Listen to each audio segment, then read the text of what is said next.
And one of the great things about human species is that we have this remarkable organ, the brain. La tête dans le cerveau. Biologie, cervelle, synapses, neurosciences, physique.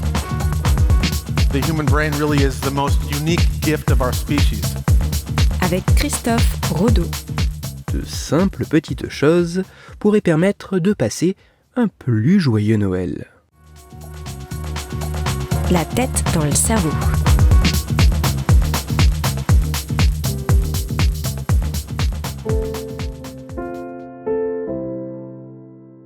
Les fêtes de Noël sont souvent associées à des décorations dans les foyers, des moments chaleureux passés ensemble et des échanges de cadeaux. Mais quelles sont les choses à faire, ou au contraire, à éviter, pour passer le plus joyeux des Noëls ?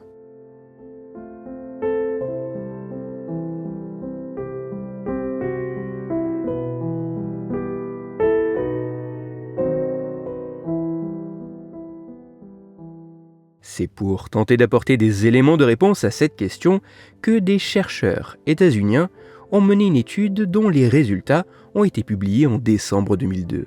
Pour leurs travaux, les scientifiques ont soumis plus d'une centaine de volontaires adultes célébrant Noël à une batterie de questionnaires visant à effectuer différentes mesures en lien avec cette période de l'année.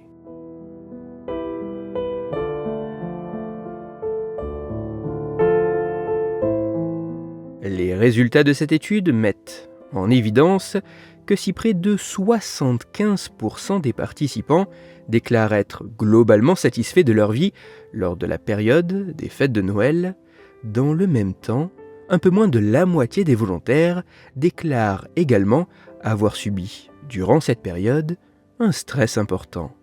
Mais ce n'est pas tout. Car en croisant les pratiques et habitudes des volontaires au moment de ces fêtes, avec leur sensation de satisfaction de la vie, leur niveau de stress ou encore leur état émotionnel, cette étude montre que certaines choses semblent pouvoir jouer un rôle sur le caractère plus ou moins joyeux des fêtes de Noël. En effet, il apparaît que les personnes déclarant passer plus de temps en famille et où avec des personnes partageant des pratiques, notamment religieuses, centrées autour de la célébration de Noël, témoignent, en moyenne, d'un plus haut niveau de bien-être. Alors qu'à l'inverse, les individus plaçant le fait de dépenser de l'argent et de recevoir des cadeaux au centre de leurs préoccupations lors de cette période de l'année témoignent, en moyenne, de niveaux significativement plus bas de bien-être.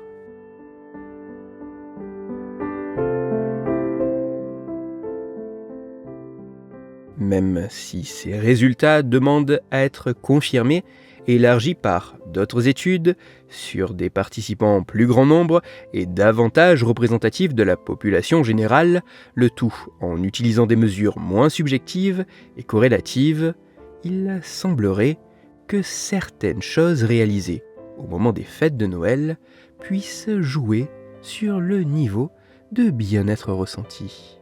Si dépenser une part importante de ses revenus pour faire des cadeaux, passer du temps à les acheter et à les emballer, mais aussi à en recevoir, ne participerait pas vraiment à rendre ces fêtes plus joyeuses, voire même pourrait avoir des répercussions négatives sur le bien-être, il se pourrait que simplement passer du temps ensemble, puisse participer à améliorer la sensation de bien-être, rendant Noël plus joyeux.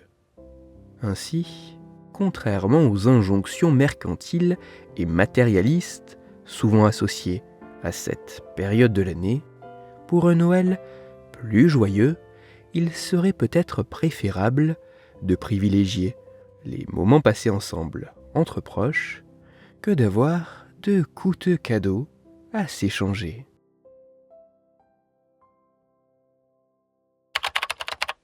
Pour aller plus loin, je vous renvoie vers un article disponible gratuitement en ligne, mais en anglais, qui a pour titre « Is the holiday season really the merriest time of the year ?»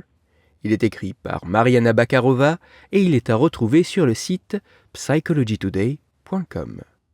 toutes les études scientifiques m'ayant servi à écrire cet épisode, ainsi que les références de l'article pour aller plus loin, se trouveront sur mon site, Cerveau en argot, dont le lien se trouve dans la description de l'épisode.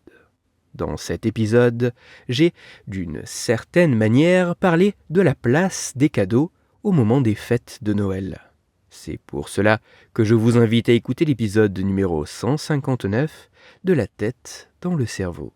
Dans celui-ci, vous pourrez découvrir ou redécouvrir que si vous offrez des cadeaux, l'appréciation de ceux-ci pourrait dépendre, au moins en partie, de la manière dont ils sont emballés. Pour continuer à échanger, vous pouvez me retrouver sur les réseaux sociaux, sur YouTube ou me contacter par mail. Tous ces liens sont, eux aussi, dans la description de l'épisode. Si pour vous, ce podcast est gratuit et sans publicité, pour moi il représente, au total, plusieurs milliers d'heures de travail et me coûte quelques centaines d'euros chaque année.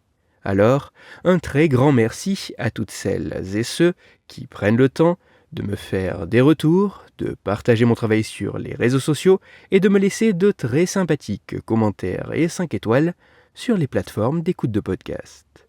Pour me permettre de travailler dans de meilleures conditions, vous pouvez également me soutenir financièrement avec un don ponctuel ou mensuel sur la page KissKiss Bank du podcast. Christophe Rodeau. La tête dans le cerveau.